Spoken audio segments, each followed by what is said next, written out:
कलवारी पे देखो कैसा ये नजारा, परमेश्वर का बेटा लटका बेसहारा।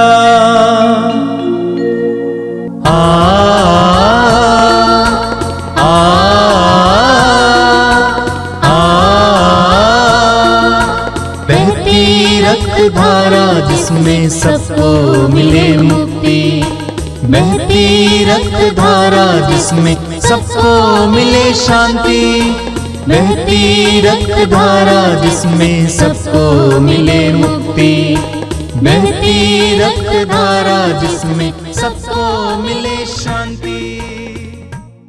मेरे प्यारे भाई और बहनों, पवित्र रक्ताभिषेक की इस प्रार्थना सभा में मैं आप सबका स्वागत करता हूँ। आइए हम एक मन होकर, एक हृदय होकर, विश्वास के साथ, पूर्ण भरोसे के साथ इस प्रार्थना में भाग ले और प्रभु की आशीष पाए, कृपा से भर जाए। पिता, पुत्र और पवित्र आत्मा के नाम पर आमीन।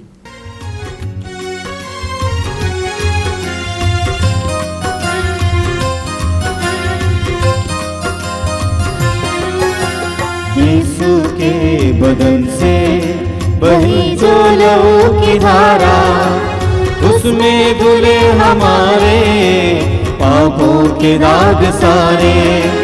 यीशु के बदन से बही जो लहू की धारा, उसमें धुले हमारे पापों के दाग सारे। रख ले उसी में आशा, त्यज दे सभी निराशा, यीशु ही हमारे जीवन पार लगाए। रख ले उसी में आशा, त्यज दे सभी निराशा, यीशु ही हमारे जीवन पार लगाए। यीशु के बदन से बहे जो लहू की धारा, उसमें धुले हमारे पापों के दाग सारे। यीशु के बदन से बहे जो लहू की धारा, उसमें धुले हमारे पापों के दाग सारे। कृपया मेरे पीछे दोहराइएगा। हे प्रेमी पिता, हे प्रेमी पिता, हम तुझे धन्यवाद देते हैं, हम तुझे धन्यवाद देते हैं, क्योंकि तूने हमसे इतना प्यार किया कि हमारे लिए अपने इकलौते पुत्र को अर्पित किया, जिससे जो उसमें विश्वास करे उसका सर्वनाश ना हो, बल्कि उससे अनंत जीवन मिले। हे संसार के मुक्तिदाता यीशु, हम तेरे बलिदान के लिए तुझे धन्यवाद देते हैं। तूने कहा यह प्याला मेरे रक्त का नूतन विधान है, यह तुम्हारे लिए बहाया जा रहा है। हम अंगीकार करते हैं कि हमारा उद्धार तेरे मूल्यवान रक्त की कीमत पर हुआ है। हम पर दया कर और हमें हर बंधन से मुक्त कर। आपका उत्तर होगा, हे निर्दोष मेमने हम पर दया कर। हे निर्दोष मेमने हम पर दया कर। हमारे पाप मिटाने के लिए क्रूस पर रक्त बहाने वाले, हे निर्दोष मेमने हम पर दया कर। हमारे पापों का प्रायश्चित करने क्रूस पर रक्त बहाने वाले, हे निर्दोष मेमने हम पर दया कर। हमारे शाप मिटाने के लिए क्रूस पर रक्त बहाने वाले, हे निर्दोष मेमने हम पर दया कर। हमारे पापों का कलंक मिटाने क्रूस पर रक्त बहाने वाले, हे निर्दोष मेमने हम पर दया कर। हमारे पापों की कीमत चुकाने क्रूस पर रक्त बहाने वाले, हे निर्दोष मेमने हम पर दया कर। शैतान का हर कार्य नष्ट करने क्रूस पर रक्त बहाने वाले, हे निर्दोष मेमने हम पर दया कर। हमें भरपूर जीवन देने क्रूस पर रक्त बहाने वाले, हे निर्दोष मेमने हम पर दया कर। हमारे घायल दिलों को चंगा करने क्रूस पर रक्त बहाने वाले, हे निर्दोष मेमने हम पर दया कर। हमें पिता से मेल कराने क्रूस पर रक्त बहाने वाले, हे निर्दोष मेमने हम पर दया कर। हमें एक दूसरे से मेल कराने क्रूस पर रक्त बहाने वाले, हे निर्दोष मेमने हम पर दया कर। हमें प्रेम की शिक्षा देने क्रूस पर रक्त बहाने वाले, हे निर्दोष मेमने हम पर दया कर। हमारे लिए स्वर्ग का द्वार खोलने क्रूस पर रक्त बहाने वाले, हे निर्दोष मेमने हम पर दया कर। हमारे बंधनों को तोड़ने के लिए क्रूस पर रक्त बहाने वाले, हे निर्दोष मेमने हम पर दया कर। हमारे आंसुओं को पोंछने के लिए क्रूस पर रक्त बहाने वाले, हे निर्दोष मेमने हम पर दया कर। हमें धर्मी बनाने के लिए क्रूस पर रक्त बहाने वाले, हे निर्दोष मेमने हम पर दया कर। हमें पवित्र करने के लिए क्रूस पर रक्त बहाने वाले, हे निर्दोष मेमने हम पर दया कर। हमें सशक्त करने के लिए क्रूस पर रक्त बहाने वाले, हे निर्दोष मेमने हम पर दया कर। हमें स्वतंत्र करने के लिए क्रूस पर रक्त बहाने वाले, हे निर्दोष मेमने हम पर दया कर। हे ईश्वर के मेमने जो संसार के पाप हर लेता है, प्रभु हमें क्षमा कर। हे ईश्वर के मेमने जो संसार के पाप हर लेता है, प्रभु हमारी सुन। हे ईश्वर के मेमने जो संसार के पाप हर लेता है। हम पर दया कर। हम प्रार्थना करें। हे ईश्वर, तूने चाहा कि यीशु अपना रक्त बहाकर हमारे पापों का प्रायश्चित करे और हम विश्वास द्वारा उसका फल प्राप्त करें। हम तुझसे प्रार्थना करते हैं कि उनके पवित्र रक्त की योग्यता से इस संसार पर दया कर और हमें हर बंधन से छुड़ा दे। हम यह प्रार्थना करते हैं उन्हीं प्रभु ख्रिस्त के द्वारा। आमीन। हे हमारे पिता जो स्वर्ग में है, तेरा नाम पवित्र माना जाए, तेरा राज्य आवे, तेरी इच्छा जैसे स्वर्ग में है वैसे इस पृथ्वी पर भी पूरी हो। हमारा प्रतिदिन का आहार आज हमें दे और हमारे अपराध हमें क्षमा कर जैसे हम भी अपने अपराधियों को क्षमा करते हैं, और हमें परीक्षा में ना डाल परंतु बुराई से बचा। आमीन।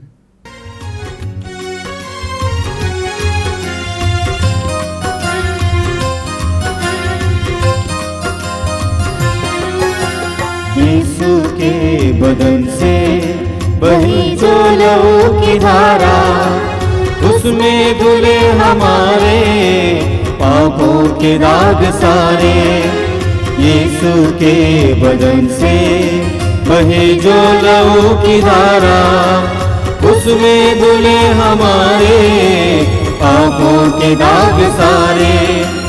रख ले उसी में आशा, त्यज दे सभी निराशा।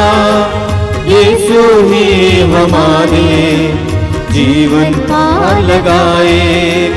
रख ले उसी में आशा, त्यज दे सभी निराशा। यीशु ही हमारे जीवन पार लगाए। यीशु के बदन से बहे जो लहू की धारा, उसमें धुले हमारे पापों के दाग सारे। यीशु के बदन से बहे जो लहू की धारा, उसमें धुले हमारे पापों के दाग सारे।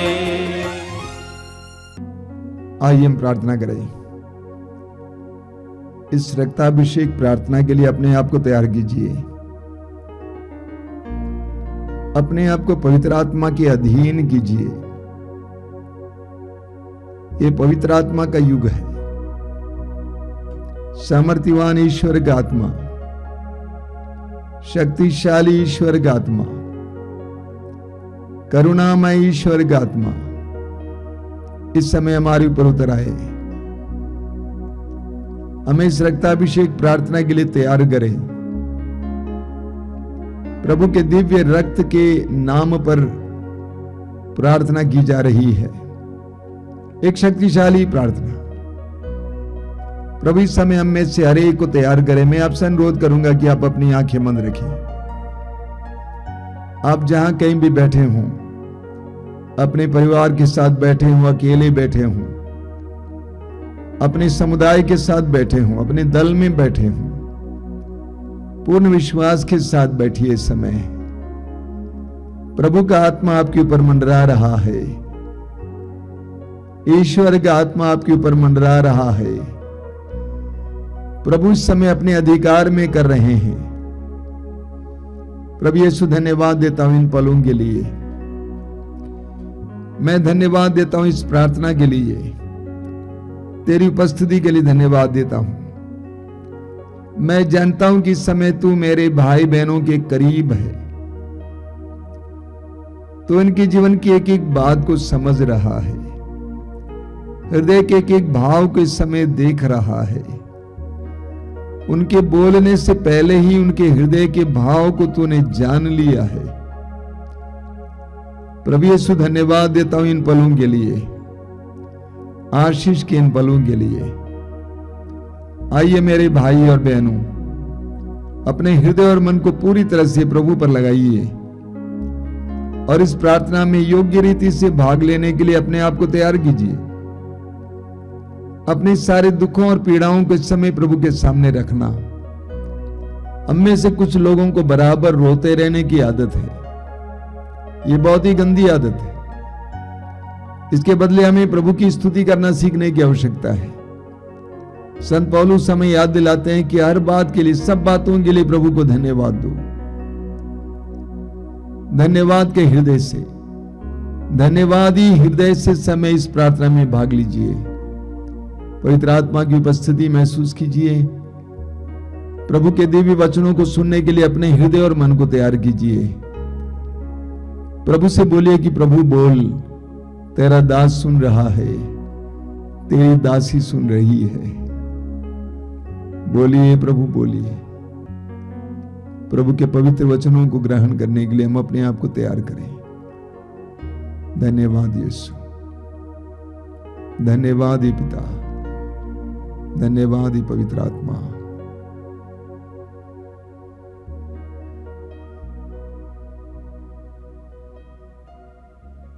अपनी आंखें खोले। मेरे प्रिय भाई और बहनों, मैं आप सभी को और एक बार इस पवित्र रक्ताभिषेक प्रार्थना में स्वागत करता हूं। जैसा कि प्रार्थना में मैंने कहा, यह शक्तिशाली प्रार्थना है, क्योंकि हम प्रभु के दिव्य रक्त के नाम पर प्रार्थना कर रहे हैं। उनके मूल्यवान रक्त के नाम पर प्रार्थना कर रहे हैं। पूर्ण विश्वास के साथ भाग लीजिए, आपको प्रभु इस समय स्पर्श करेंगे। हर बार पवित्र रक्ताभिषेक प्रार्थना के दौरान एक छोटा सा प्रवचन भी सुनाया जाता है, ताकि हमारा हृदय और मन प्रभु के पवित्र वचन से उद्दीप्त हो जाए, प्रकाशित हो जाए, ताकि हम प्रभु की कृपा को प्राप्त करने के लिए अपने आप को तैयार कर सकें। मेरे प्रिय भाई और बहनों, कुछ दिन पहले किसी ने मुझे एक छोटा सा वीडियो प्रोग्राम भेजा, और प्रोग्राम इस प्रकार है। एक बहुत बड़े प्रसिद्ध कैंसर के विशेषज्ञ हैं, उनका नाम है मार्क, डॉक्टर मार्क। बहुत बड़े प्रसिद्ध डॉक्टर थे, और वे अपने शहर से दूसरे शहर की ओर एक बहुत बड़े कॉन्फ्रेंस के लिए, एक बहुत बड़ी मीटिंग के लिए जा रहे थे। हवाई जहाज में सफर कर रहे थे।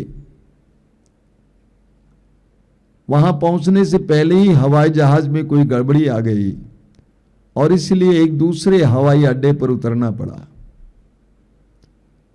उसके बाद डॉक्टर मार्क ने एक कार किराए पे ले लिया और उस शहर की ओर चल दिए।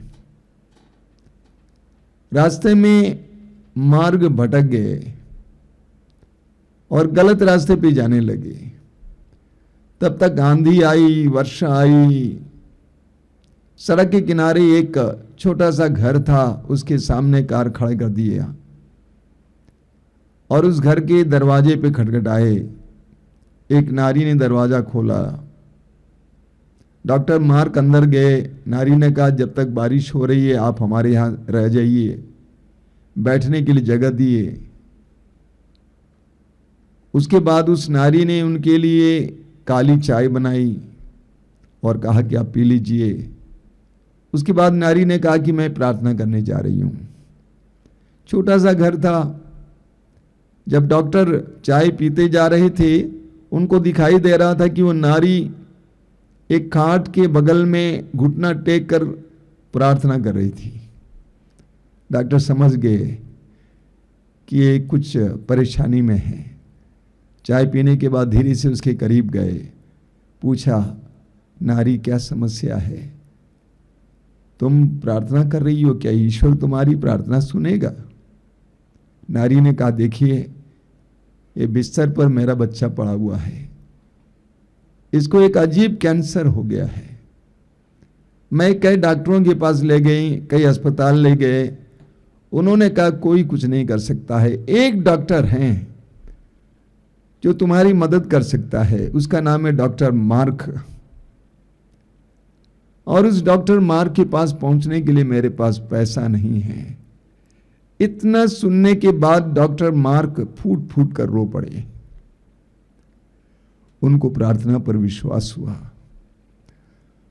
और वो याद करने लगे कि कैसे ईश्वर ने जिस हवाई जहाज में मैं आ रहा था उस हवाई जहाज को खराब कर दिया कि आधे रास्ते पे मुझे उतरना पड़ा।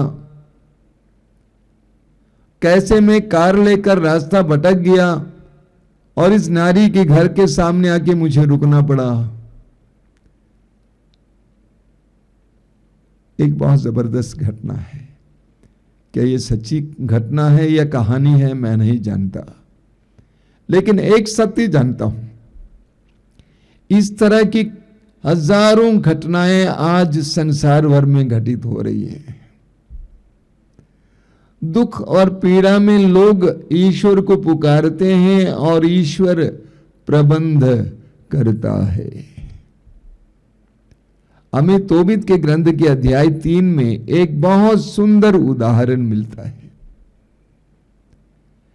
तोबीत एक धर्मी व्यक्ति था, ईश्वर के आदेशों का पालन करता था, लेकिन एक दिन अचानक उसकी आंखों में चिड़िया की गंदगी गिरी और वो अंधा हो गया। उसके अंधे होने पर घर को चलाने के लिए उसकी पत्नी को लोगों के घरों में कपड़ा सीने जाना पड़ा। एक दिन किसी ने एक तोहफे के रूप में उस नारी को एक बकरी का बच्चा दिया, उसको लेकर घर आई। तोबीत को उस बच्चे की आवाज सुनाई दी। तोबीत ने पूछा कि तुमको कहां से मिला ये बच्चा? कहीं चोरी करके तो नहीं ले आई हो? हम चोरी का माल नहीं खा सकते। उसकी पत्नी ने तोबीत को इतना फटकारा कि तोबीत के दिल को बहुत दुख लगा। तोबीत ने प्रभु से प्रार्थना करना शुरू की आंसुओं से कि प्रभु मुझे यह दिन देखने को मिला है। दूसरी तरफ हम देखते हैं कि एक बताना नामक एक जगह पे एक आदमी था, उसका नाम था राघुएल। राघुएल की एक बेटी थी, प्रिय बेटी सारा। सारा का विवाह हुआ था 7 बार। हर बार जब वो अपने पति के साथ रमण करने के लिए रात को जाती थी, एक पिशाच, एक अबदूत आकर उसको मार डालता था। इस तरह 7 बार विवाह हुआ, 7 पति मर गए। एक दिन सारा की नौकरानी गुस्से में आई और सारा को इतना फटकारी, कहा कि 7 पति के हत्यारिन। ये सुनकर सारा का दिल भी बहुत बेधा गया। वो बहुत दुखी हो गई, छत पर जाकर प्रार्थना करने लगी। वचन में लिखा हुआ उसी अध्याय में बहुत सुंदर बात देखिएगा। तोबीत का ग्रंथ अध्याय 3 वाक्य 16 और 17। प्रभु ईश्वर ने उन दोनों की प्रार्थनाएं सुनी। प्रभु ईश्वर ने उन दोनों की प्रार्थनाएं सुनी। स्वर्गदूत राफाएल उनके पास भेजा गया जिससे वह उन दोनों को स्वस्थ करे, वह तोबीत का मोतियाबिंद दूर करे और राघुएल की बेटी सारा का विवाह तोबीत के पुत्र तोबिया से कराए। साथ ही अस्मादेव पिशाच को बंदी बना ले, क्योंकि सारा तोबिया की होने जा रही थी। इधर तोबीत घर लौटा और उधर राघुएल की पुत्री सारा छत से नीचे उतरी। दोनों ने प्रार्थना की और दोनों की प्रार्थनाएं ईश्वर के कान तक पहुंच गई और ईश्वर से उनको जवाब मिला। जिस तरह उस गरीब नारी की प्रार्थना को ईश्वर ने सुना और डॉक्टर मार्क को वहां पे पहुंचाया उसकी मदद के लिए, उसी तरह प्रभु ईश्वर ने दोनों तोबित और सारा की प्रार्थनाओं को सुना और उनके लिए प्रबंध किया। प्रवक्ता ग्रंथ के अध्याय 21 वाक्य 6 में हम पढ़ते हैं, दरिद्र की प्रार्थना सीधे ईश्वर के कान तक पहुंचती है। दरिद्र की प्रार्थना सीधे ईश्वर के कान तक पहुंचती है। ये दरिद्र कौन है? जो असहाय है, जो दयनीय अवस्था में है, जो शोचनीय अवस्था में है। कोई भी कारण हो, कारण कुछ भी हो, लेकिन दयनीय अवस्था में, शोचनीय अवस्था में, असहाय, निस्सहाय, ऐसे लोगों की प्रार्थनाएं प्रभु सुनते हैं। मेरे जीवन में कई घटनाएं इस तरह हुई हैं। 1995 की बात है, जब पहली बार हमने सत्संग के लिए एक छोटा सा शेड बनवाया, लकड़ी और बांस का शेड, ऊपर टीन लगा हुआ था। टीन लगाने के लिए, टीन खरीदने के लिए आश्रम के पास उस समय पैसा नहीं था। बगल में टीन बेचने वाला एक भाई है, उसके पास मैं गया, कहा कि रमेश, हमें इतने टीन चाहिए, करीब 25,000 रुपये का टीन। उसने कहा ले जाइए ना आप। मैंने कहा 1 महीने के बाद दे दूंगा पैसा। टीन लगा, शेड बना, प्रार्थनाएं शुरू हुई। 1 महीना बीत गया, लेकिन वो 25,000 रुपया हम उसको वापस लौटा नहीं पाए। मेरे साथ रहने वाले फादर वहां से गुजरते थे, वो रोक कर पूछते थे कि पैसे का क्या हुआ। मुझे बहुत दर्द हुआ, बहुत पीड़ा हुई कि प्रभु, मैं तेरे लिए काम कर रहा हूं, लेकिन ये क्या हो रहा है, हमें ऐसा सुनना पड़ रहा है। पहली बार सुन रहा था इस तरह। उन दिनों मैं कृष्णनगर गया। कृष्णनगर हमारी संस्था का मुख्य केंद्र है, मदर हाउस है, और वहां पर एक विदेशी फादर रहते थे। उम्र में मुझसे काफी बड़े थे, लेकिन हम लोग साथ में 4 साल काम किए थे। बहुत अच्छे फादर थे। मैं उनके कमरे में गया, बातचीत कर रहा था, इस विषय पर कुछ नहीं कहा था।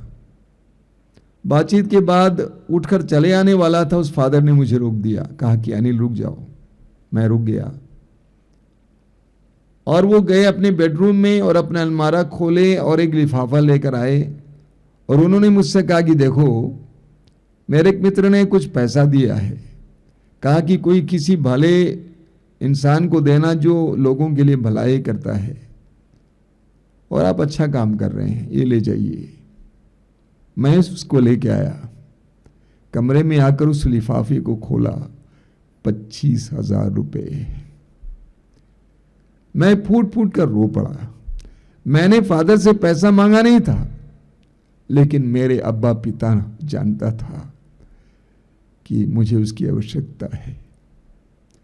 मैंने आश्रम के जो उस समय के जो स्टाफ थे, 2-3 लोग थे, उनसे कहा, वे लोग भी काफी भावुक थे। मैंने फादर से कहा जाइए। अगले दिन वो पैसा उस व्यक्ति को दिया गया। दरिद्र की पुकार सीधे ईश्वर के कान तक पहुंचती है। यिर्मयाह नबी के ग्रंथ के अध्याय 29 वाक्य 12 में प्रभु कहते हैं, जब तुम मुझे पुकारोगे और मुझसे प्रार्थना करोगे, जब तुम मुझे पुकारोगे और मुझसे प्रार्थना करोगे, तो मैं तुम्हारी सुनूंगा। बाइबल में ईश्वर को पुकार सुनने वाला ईश्वर कहा गया है। कौन पुकारता है? जो पीड़ा में है, जो दर्द में है, जो फंसा हुआ है, वही पुकारता है। उसी को हम दरिद्र कहते हैं। तो प्रभु कहते हैं, जब तुम मुझे पुकारोगे और मुझसे प्रार्थना करोगे, तब मैं तुम्हारी सुनूंगा।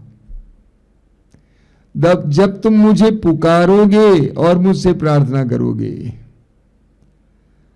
जब तुम असहाय होगे। हमें पढ़ने को मिलता है स्तोत्र 130 वाक्य 1 में, बहुत सुंदर वचन है, गहरे गर्त से मैं प्रभु तेरी दुहाई देता हूं।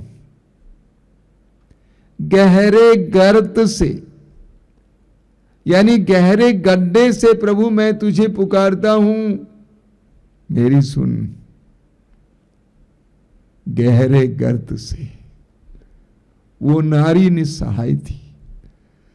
अपने बच्चे के इलाज करने के लिए उसके पास पैसा नहीं था, डॉक्टर मार्क के पास पहुंचने के लिए उसके पास धन नहीं था, पैसा नहीं था। वह प्रभु को पुकार रही थी उस गहरे गर्त से, और प्रभु ने उसकी सुनी। लूकास के समाचार के अध्याय 18 के उस अंधे भिखारी के बारे में हम सभी जानते हैं। उसकी स्थिति क्या थी? वर्षों से अंधा था, सड़क के किनारे बैठा रहता था, भीख मांगता था, कोई कुछ डाल देता था, कोई कुछ लेता भी था उसमें से शायद। उस गहरे गर्त से उसने यीशु को पुकारा, यीशु दाऊद के पुत्र मुझ पर दया कर। जब हम भी उस गहरे गर्त में होंगे, दीन बनेंगे और प्रभु को पुकारेंगे, तो प्रभु हमारी सुनते हैं। एक और उदाहरण मैं आपके सामने रखता हूं अपने जीवन से, जो मुझे अनुभव हुआ है। 2005 की बात है। उस समय हमारे आश्रम में आने वाले कृष्ण भक्त इतने धनी नहीं थे जितना आज हैं, काफी गरीब थे। और इन दिनों हमें प्रेरणा मिली थी कि सबको कम से कम एक एक बाइबल वितरित करेंगे, नया विधान वितरित करेंगे। और कहां से नया विधान मिलेगा, और जनता के पास उतना पैसा भी नहीं है। ये सारी बातें मन में थी। और 2005 शायद जनवरी महीने में मैं चेन्नई गया हुआ था एक कार्यक्रम में भाग लेने के लिए। छोटा सा कार्यक्रम था, करीब 50-60 लोगों का ट्रेनिंग प्रोग्राम था। मैं भी उसमें भाग लेने गया हुआ था। चलाने वालों ने एक दिन मुझे मिस्सा बलिदान बोलने का मौका दिया, और मैंने मिस्सा बलिदान में छोटा सा प्रवचन भी सुनाया था। मिस्सा के बाद नाश्ते के लिए आकर मैं बैठ गया टेबल के पास। मेरे सामने एक दूसरे व्यक्ति बैठे हुए थे। उन्होंने कहा कि मैंने आपके बारे में सुना है, आपके बनारस के बारे में सुना है। मैंने सुना कि आपके बनारस में 2000 अप्रैल महीने में एक बहुत बड़ा चमत्कार हुआ, एक मरी हुई औरत जिंदा हो गई थी। मैं आपसे मिलना चाह रहा था। और वो व्यक्ति बहुत बड़े धनी व्यक्ति थे। जितने मसीहियों को मैंने देखा उनमें से सबसे धनी व्यक्ति वो थे, अरबपति थे। लेकिन प्रभु में बहुत रुचि लेते थे और प्रभु के कार्य में बहुत रुचि लेते थे। उन्होंने मुझसे सीधे पूछा, मैं आपको कुछ बाइबल वितरण में मदद करना चाहता हूं। आपके यहां बाइबल पहुंच जाएंगी रेलवे स्टेशन पे, आपको उसको वहां से निकालना है और उसको वितरित करना है। मैं कितनी बाइबलें भेजूं? मैंने कहा कि ज्यादा भेजेंगे तो रखने के लिए जगह नहीं है और वितरित भी तो करना है। तो मैंने कहा प्रति माह आप 3000 भेजते रहिए।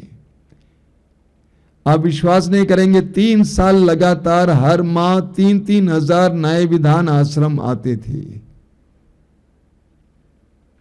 और उसको यहां से वितरित किया जाता था। लोगों को 5 रुपए में दिया जाता था। उत्तर भारत में इधर उधर हम लोग वितरित करते थे। 3 साल में उस समय उन्होंने करीब 37 लाख रुपए की बाइबलें भेजी।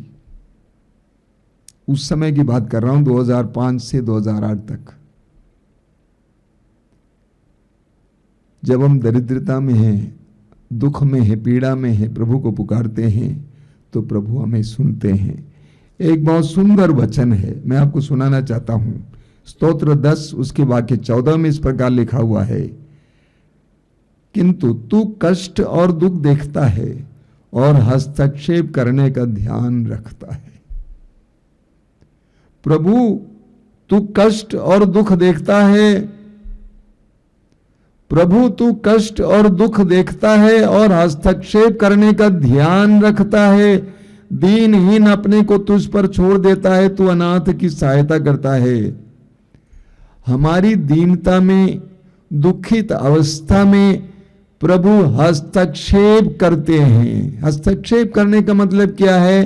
प्रभु आ जाते हैं हमारी मदद करने के लिए। हमारी दीनता में, हमारी दरिद्रता में जब हम अपनी आंखें प्रभु की ओर उठाते हैं तो उस समय प्रभु हमारी मदद करने के लिए आ जाते हैं, हस्तक्षेप करने के लिए आ जाते हैं। हम प्रभु से प्रार्थना करें कि प्रभु हमें प्रार्थना करना सिखा।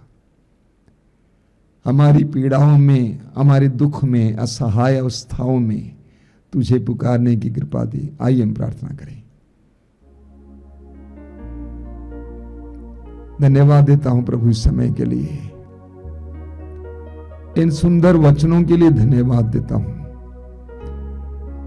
तेरे पवित्र वचनों के द्वारा तू हमें सिखाना चाहता है कि तू जीवित है, तू हमारे साथ है, तू हमारी हर परिस्थिति में हमें साथ देने के लिए तत्पर है और तैयार है। हमें तुझे पुकारने की कृपा दीजिए। उस नारी की तरह जिसका बच्चा बीमार पड़ा हुआ था, कोई उपाय नहीं था बचाने के लिए, उस अवस्था में भी वो नारी घुटना टेक कर तुझे पुकार रही थी, उसी तरह हमें भी हमारी कठिन से कठिन परिस्थिति में भी तुझे पुकारने के लिए कृपा देना यीशु। उस संदेह भिखारी की तरह हमें तुझे पुकारने की कृपा देना। धन्यवाद यीशु, धन्यवाद।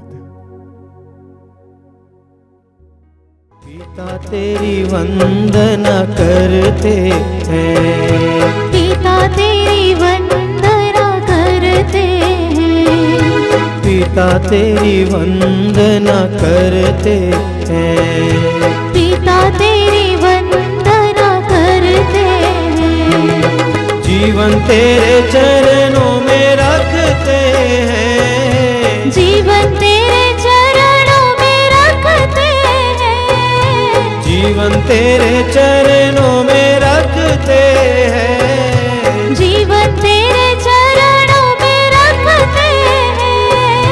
हम तुझे प्यार करते हैं, हम तुझे प्यार करते हैं, हम तुझे प्यार करते हैं, हम तुझे प्यार करते हैं। यीशु तेरी वंदना करते हैं, यीशु तेरी वंदना करते हैं, यीशु तेरी वंदना करते हैं, यीशु तेरी वंदना करते हैं। जीवन तेरे चरणों में रखते हैं, जीवन तेरे चरणों में रखते हैं, जीवन तेरे चरणों में रखते हैं, जीवन तेरे चरणों में रखते हैं। हम तुझे प्यार करते हैं, हम तुझे प्यार करते हैं, हम तुझे प्यार करते हैं, हम तुझे प्यार करते हैं। आत्मा तेरी वंदना करते हैं, आत्मा तेरी वंदना करते हैं, आत्मा तेरी वंदना करते हैं, आत्मा तेरी वंदना करते हैं। जीवन तेरे चरणों में रखते हैं, जीवन तेरे चरणों में रखते हैं, जीवन तेरे चरणों में रखते हैं, जीवन तेरे चरणों में रखते हैं। हम तुझे प्यार करते हैं, हम तुझे प्यार करते हैं, हम तुझे प्यार करते हैं, हम तुझे प्यार करते हैं, हम तुझे प्यार करते करते हैं। हम तुझे प्यार करते हैं।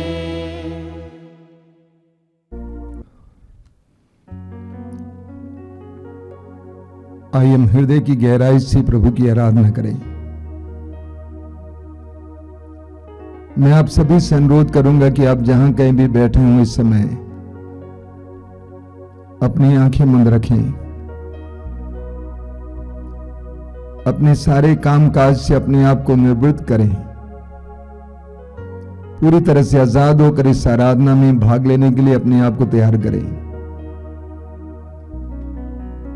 इस समूची आराधना में हम प्रभु के साथ जुड़े रहें। विश्वास और प्रार्थना में हम प्रभु के साथ गहराई से जुड़े रहें।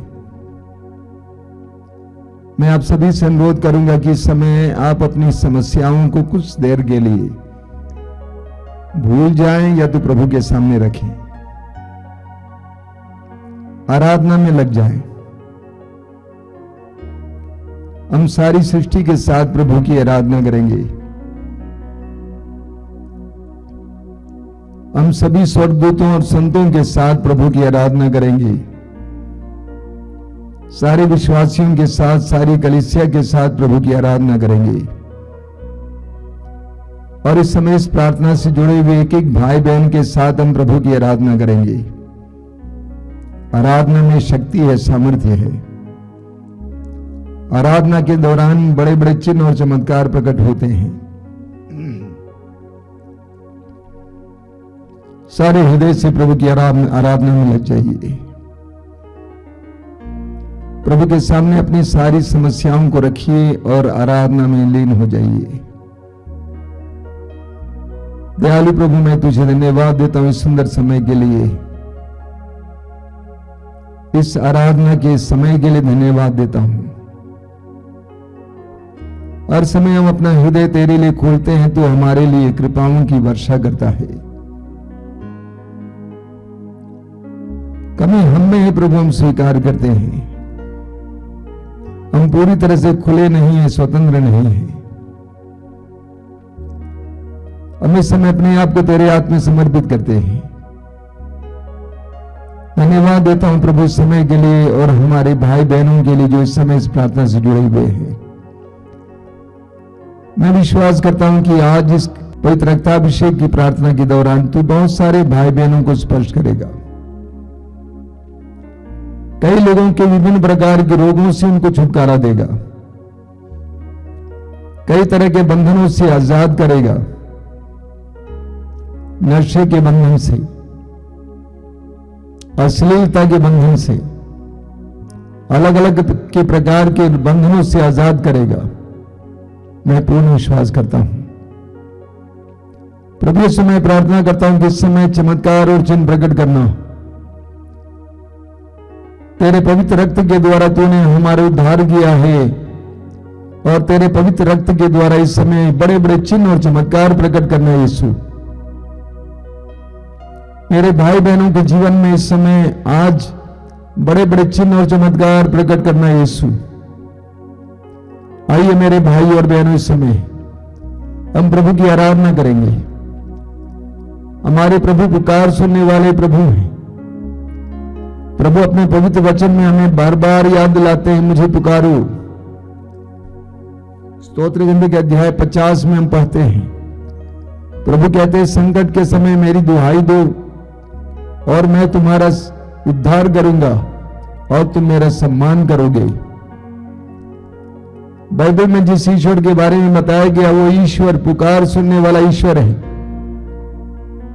दुखी पीड़ित दरिद्र लोगों की आवाज को सुनने वाला प्रभु, उस अंधे भिखारी की आवाज को सुनने वाले प्रभु, उस कनानी नारी की आवाज को सुनने वाले प्रभु, टूटे फूटे लोगों की आवाज को सुनने वाले प्रभु, रोगियों और पापियों की आवाज सुनने वाले प्रभु। हम भी हृदय खोलकर इस समय प्रभु को पुकारेंगे, प्रभु की स्तुति करेंगे। पूर्ण विश्वास के साथ अपना मुख खोलकर प्रभु की स्तुति करना। बोलिए hallelujah, hallelujah, hallelujah, hallelujah, hallelujah, hallelujah, hallelujah, hallelujah, hallelujah, hallelujah, प्रभु महान है, प्रभु महान है, प्रभु सर्वशक्तिमान है, प्रभु सर्वशक्तिमान है, प्रभु दयालु है, प्रभु दयालु है, प्रभु करुणा सागर है, प्रभु करुणा सागर है, दया सागर है। दया सागर है। Hallelujah, hallelujah, hallelujah, hallelujah, hallelujah. वो दीनों को ऊपर उठाने वाला है, वह दीनों को ऊपर उठाने वाला है, वो दीनों को ऊपर उठाने वाला है। वह दीनों को ऊपर उठाने वाला है। Hallelujah, hallelujah, hallelujah. हालेलुया। वह धूल में पड़े हुए वह धूल में पड़े हुए कंगाल को कंगाल को ऊपर उठाने वाला है। ऊपर उठाने वाला है। Hallelujah, hallelujah, hallelujah. वह दुखियों के आंसुओं को पोंछने वाला है, वह दुखियों के आंसुओं को पोंछने वाला है, वह दुखियों के आंसुओं को पोंछने वाला है। वह दुखियों के आंसुओं को पोंछने वाला वो है, पुकारने वालों की आवाज सुनने वाला है। वह पुकारने वालों की आवाज सुनने वाला है। Hallelujah, hallelujah, hallelujah, hallelujah. Hallelujah. हे दयालु प्रभु, हे दयालु हे करुणामय प्रभु, हे करुणामय हे प्रभु, सर्वशक्तिमान प्रभु, हे सर्वशक्तिमान, हम तेरी आराधना करते हैं, हम तेरी आराधना करते हम तेरी स्तुति करते हैं। हम तेरी स्तुति करते हैं। Hallelujah, hallelujah. सारे हृदय से, सारे हृदय से, सारे हृदय से, सारे हृदय से, हृदय की गहराई से हृदय की गहराई हम से तेरी आराधना करते हैं। तेरी आराधना करते तू हैं। हमारी आराधना के योग्य है। हमारी आराधना की योग्य है। Hallelujah, hallelujah. संसार भर के संसार भर के सभी दुखियों के साथ, सभी दुखियों के सभी साथ, दरिद्रों के साथ, दरिद्रों के सभी साथ, पीड़ितों के साथ पीड़ितों के हम साथ तेरी आराधना करते हैं। तेरी आराधना hallelujah, hallelujah, hallelujah, hallelujah, hallelujah. आराधना, आराधना, आराधना, आराधना, आराधना, आराधना, आराधना, आराधना।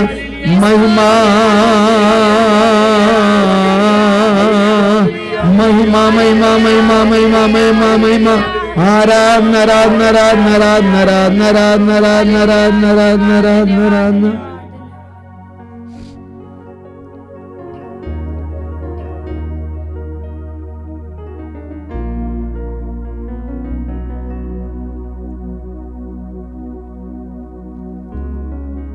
आइए हम बड़ी भक्ति के साथ इस समय पवित्र रक्त के अभिषेक के लिए प्रार्थना करेंगे। उस गीत को गाते हुए अभिषेक दीजिए, अभिषेक दीजिए, पावन लहू का अभिषेक दीजिए। मेरे पीछे दोहराते जाइएगा मुंह खोलकर।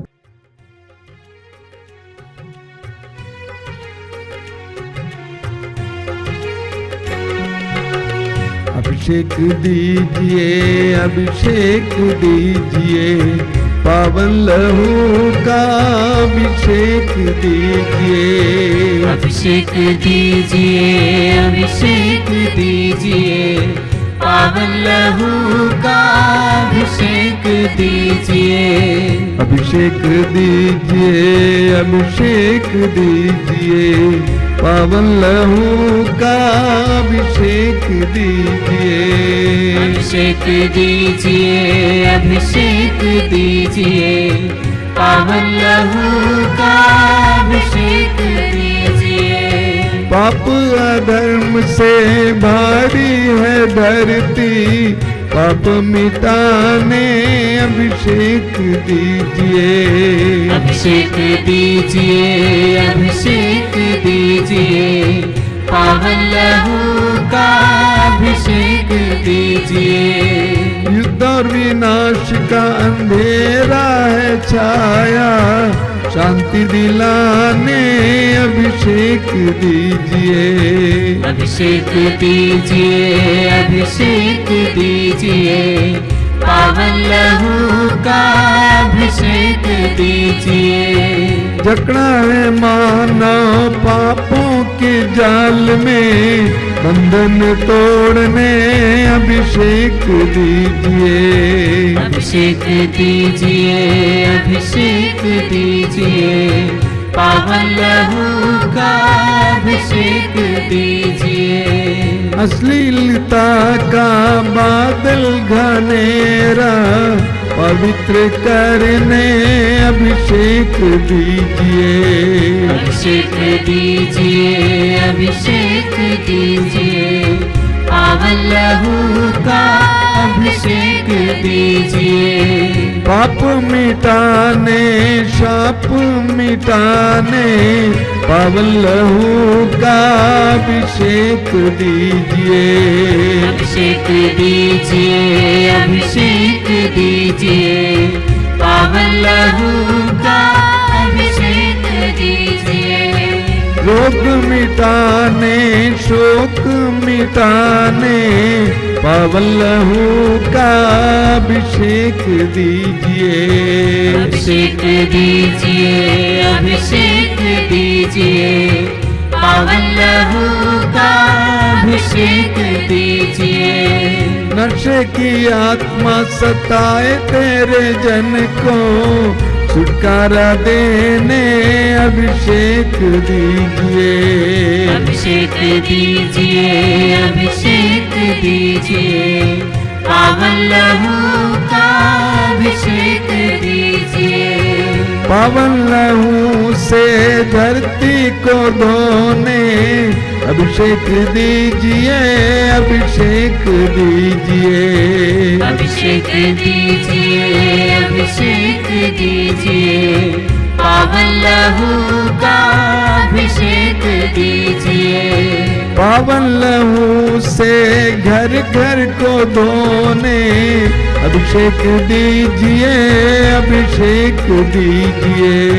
अभिषेक दीजिए, अभिषेक दीजिए, पावन लहू का अभिषेक दीजिए।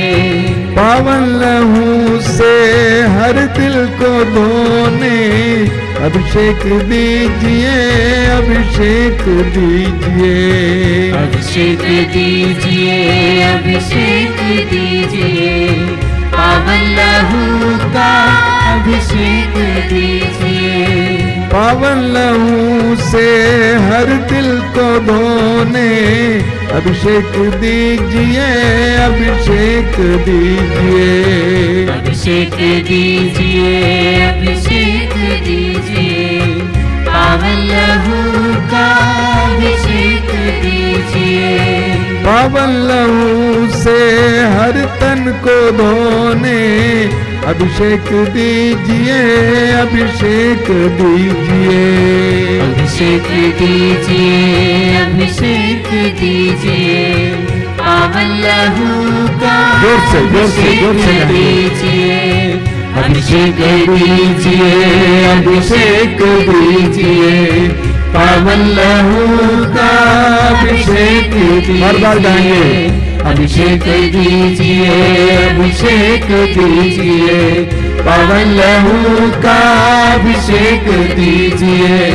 अभिषेक दीजिए, अभिषेक दीजिए, पावन लहू का अभिषेक दीजिए। Hallelujah hallelujah hallelujah hallelujah hallelujah hallelujah hallelujah hallelujah hallelujah hallelujah hallelujah hallelujah hallelujah hallelujah hallelujah hallelujah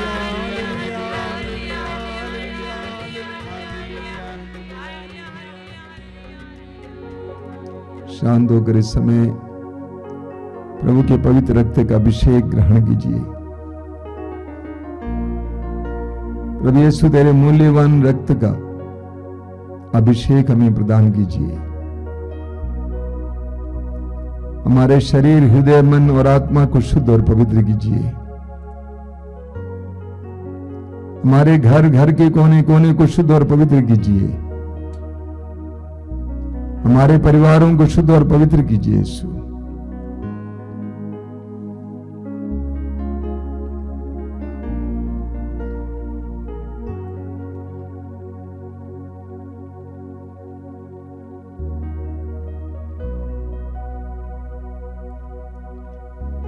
हम इस समय हमारे बीच में जो रोगी हैं उनके लिए प्रार्थना करेंगे।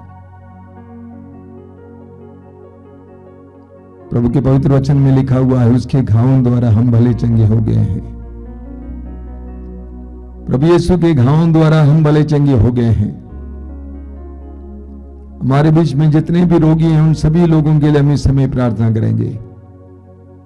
जो भाई बहन इस समय इस प्रार्थना से जुड़े हुए हैं, अगर आप रोगी हैं और या आपके परिवार में कोई रोगी है, पूर्ण विश्वास के साथ अपने रोगों को प्रभु के हाथ में समर्पित करना हो। ये विश्वास करना कि प्रभु यीशु के लिए कुछ भी असंभव नहीं है। यीशु ने रोगियों को स्पर्श किया और रोगी चंगे हुए। यीशु के समय आपको स्पर्श करने दीजिए, आपको छूने दीजिए, आपके शरीर के उस हिस्से को छूने दीजिए जहां पर आपको रोग है।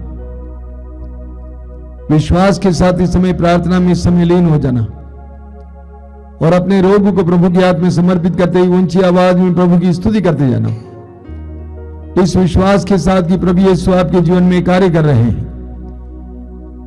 Hallelujah, hallelujah, hallelujah, hallelujah, hallelujah, hallelujah, hallelujah, hallelujah. चंगाई, चंगाई, चंगाई, चंगाई, चंगाई, चंगाई, चंगाई, चंगाई, आराधना, आराधना, आराधना, आराधना, आराधना। यीशु के पवित्र रक्त के सामर्थ्य के द्वारा, यीशु के शक्तिशाली रक्त के सामर्थ्य के द्वारा इसी वक्त इस प्रार्थना में भाग ले रहे भाई बहनों को चंगाई मिले, आजादी मिले, चंगाई मिले, आजादी मिले, चंगाई मिले, आजादी मिले। Hallelujah, hallelujah, hallelujah, hallelujah, hallelujah, hallelujah.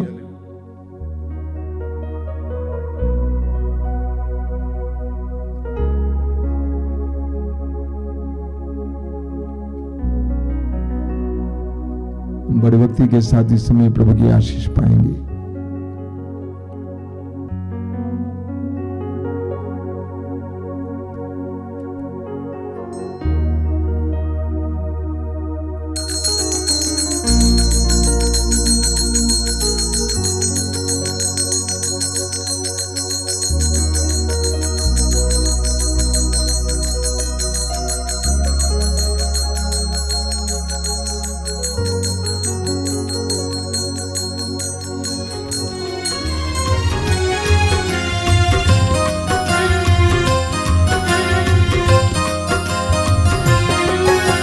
यीशु के बदन से बही जो लहू की धारा, उसमें धुले हमारे पापों के दाग सारे। यीशु के बदन से बही जो लहू की धारा, उसमें धुले हमारे पापों के दाग सारे। रख ले उसी में आशा, त्यज दे सभी निराशा। यीशु ही हमारे जीवन पार लगाए। रख ले उसी में आशा, त्यज दे सभी निराशा। यीशु ही हमारे जीवन पार लगाए। यीशु के बदन से बहे जो लहू की धारा, उसमें धुले हमारे पापों के दाग सारे। यीशु के बदन से बहे जो लहू की धारा, उसमें धुले हमारे पापों के दाग सारे।